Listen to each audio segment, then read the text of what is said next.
Hi எல்லாரும் எப்படி இருக்கீங்க? இன்னைக்கு நம்ம சேனல்ல 15 நிமிஷத்துல செய்யக்கூடிய ஒரு இன்ஸ்டன்டான டிஃபன் ரெசிபி பார்க்கலாம். ரொம்ப சூப்பராக இருக்கும் டேஸ்ட்டு. அதே போல் இந்த டிஃபன் பார்த்தீங்கன்னா மார்னிங் பிரேக்ஃபாஸ்ட்டாக எடுத்துக்கலாம், நைட்டு டின்னராக கூட எடுத்துக்கலாம். பசங்களுக்கு ஸ்நாக்ஸாக கூட நீங்கள் ஸ்கூலுக்கு கொடுத்து விடலாம். இட்லி மாவு தோசை மாவு இல்லாத நேரத்தில் இந்த டிஃபன் ரெசிபியை நீங்கள் ட்ரை பண்ணி பாருங்கள். 1 கப் கோதுமை மாவு 1 கப் ரவை இருந்தால் போதும், சூப்பராக செஞ்சு முடிச்சிடலாம்.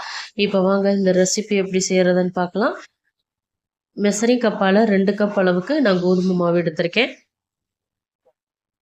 அதே கப்பால் 1 கப் ரவை எடுத்திருக்கேன். வறுத்த ரவை வறுக்காத ரவை எது வேணாலும் எடுத்துக்கோங்க, உங்களுடைய விருப்பம். இப்போ இதில் கொஞ்சம் கொஞ்சமாக தண்ணி சேர்த்துட்டு ஒரு விஸ்கோ கரண்டியோ வச்சு நல்லா கட்டி இல்லாமல் கரைச்சி விட்டுக்கோங்க. ரொம்ப தண்ணியாக கரைச்சிடக்கூடாது, ஓரளவுக்கு நல்லா திக்காக தான் கரைச்சிக்கணும். பாருங்கள், இந்த பக்குவத்துக்கு நீங்கள் கரைச்சிக்கணும். இப்போ இதை ஒரு 5லேருந்து 10 நிமிஷத்துக்கு நல்லா மூடி வச்சுருங்க. ரவை நல்லா ஊறி வரட்டும். ரவை ஊறினா தான் தோசை நமக்கு சாஃப்டாக கிடைக்கும், அதனால் நல்லா ஊறட்டும். இப்போ பார்த்தீங்கன்னா 10 நிமிஷம் ஆயிடுச்சு, ரவை நல்லா ஊறி வந்துருச்சு. இந்த ஸ்டேஜில் ஓப்பன் பண்ணி நல்லா கலந்து விட்டுக்கலாம். ரவை நல்லா ஊறிட்டதுனால ஓரளவுக்கு மாவு திக்காக இருக்கும். ஆனால் அது எடுத்ததுமே தண்ணி சேர்த்துடாதீங்க. நம்ம கலந்து விட்டுட்டு தேவைப்பட்டால் மட்டும் தண்ணி சேர்த்துக்கலாம். இப்போ பாருங்கள், நல்லா கலந்து விட்டுட்டேன். இந்த கன்சிஸ்டன்சிக்கு இருக்குது பாருங்கள், இந்த அளவுக்கு திக்னஸில் இருக்கணும். இப்போ இதில் 3/4 கப் அளவுக்கு தேங்காய் துருவல் சேர்த்துக்கிறேன். தேங்காய் துருவலெல்லாம் உங்களோட விருப்பம், அதிகமாக சேர்த்தாலும் சேர்த்துக்கலாம், கம்மியாக சேர்த்தாலும் சேர்த்துக்கலாம். வெங்காயம் பொடியாக நறுக்குனது 1 கப் அளவுக்கு சேர்த்துருக்கேன். 1 டீஸ்பூன் பொடியாக நறுக்கின இஞ்சி, பொடியாக நறுக்கின பச்சை மிளகாய் 2, 1 டீஸ்பூன் சீரகம் சேர்த்துக்கலாம். சீரகம் மட்டும்தான் சேர்க்கணும், சோம்பு சேர்க்க வேண்டாம். 1 டீஸ்பூன் சில்லி ஃப்ளேக்ஸ் சேர்த்துக்கோங்க. கொஞ்சமாக கொத்தமல்லி இலை பொடியாக நறுக்குனது அதையும் சேர்த்துக்கலாம். கொஞ்சம் கருவேப்பிலை. இப்போ உப்பு சேர்த்துக்கலாம். உப்பு சேர்த்துட்டு இது நல்லா கலந்து விட்டுக்கோங்க. மாவு உங்களுக்கு ஒருவேளை ரொம்ப திக்காக இருந்துச்சுன்னா மட்டும் கொஞ்சமாக தண்ணி சேர்த்துக்கோங்க, இல்லைன்னா தேவையில்லை.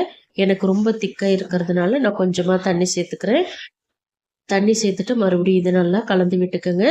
இதில் நீங்கள் வெஜிடபிள் சேர்க்குறதா இருந்தாலும் சேர்த்துக்கலாம். உருளைக்கிழங்கு துருவி சேர்த்துக்கோங்க, அப்படி இல்லைன்னா கேரட் துருவல் கூட சேர்த்துக்கலாம். இப்போ பாருங்கள், மாவு நல்லா கலந்து விட்டுட்டேன். இந்த பக்குவத்துக்கு இருக்கணும். இங்கே நான் தோசைக்கல்ல ஹீட் பண்ணி வச்சுருக்கேன். தோசைக்கல் நல்லா லோ ஹீட்டில் வச்சுக்கோங்க.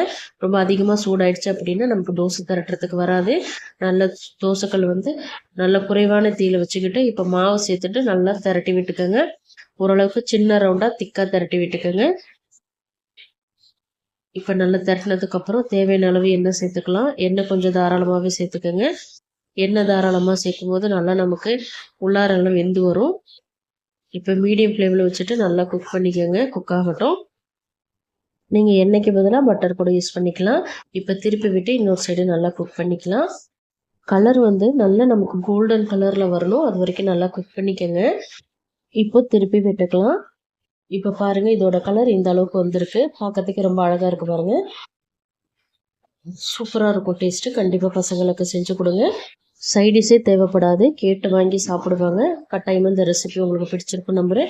பிடிச்சிருந்தால் லைக் பண்ணுங்கள். உங்கள் ஃப்ரெண்ட்ஸ் அண்ட் ஃபேமிலி மெம்பர்ஸ் எல்லாருக்குமே நிறைய ஷேர் பண்ணி விடுங்க. இது போல் இன்ட்ரெஸ்டிங்கான ரெசிபிஸ் தெரிஞ்சுக்க மறக்காமல் அனிதா டேஸ்ட்டுக்காரர் தமிழ் சேனலை சப்ஸ்கிரைப் பண்ணிக்கோங்க. தேங்க்ஸ் ஃபார் வாட்சிங் ஃப்ரெண்ட்ஸ். நாளைக்கு இன்னொரு இன்ட்ரெஸ்டிங்கான ரெசிபிஸோடு சந்திக்கிறேன். பாய்.